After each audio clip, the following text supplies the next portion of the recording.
ජීවිතේ අපි ෆේල් වෙනවා. අසාර්ථක. මෙහෙම ජීවිතේ අසාර්ථක වෙන ෆේල් වෙන අවස්ථාවෙමද ෆේල් කියන එකේ කොටස් දෙකක් තියෙනවා. සමහරු ෆේල් වුණාම ගේම් එක අතහැරලා මානසින් වැටිලා ජීවිතය ආපස්සට ගමන් කරනවා. තවත් කොටසක් ඉන්නවා. ඒගොල්ලෝ ෆේල්. ඒත් ඒගොල්ලෝ උත්සාහය අතාරින්නේ නැහැ. ඔවුන් නිල්ලේ හිටපු ක්‍රියාවලිය දිගටම නියැලෙනවා.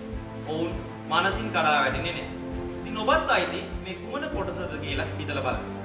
ඔබ අයිති දෙවෙනි කොටසට නම් ෆේල් කියන එකේ සැබෑ අර්ථය ඔබ දැනටමත් වටහා. ෆේල් කියලා කියන්නේ first attempt in learning. ඉගෙනීමේ ක්‍රියාවලියේ පළවෙනි පියවර තමයි පළවෙනි ප්‍රයත්නය තමයි ෆේල් කියලා කියන්නේ.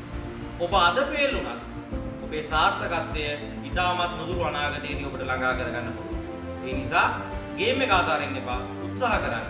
දිගටම ඔබේ ක්‍රියාවලියේ නියැලී සිටින්න. ඔබට ජය.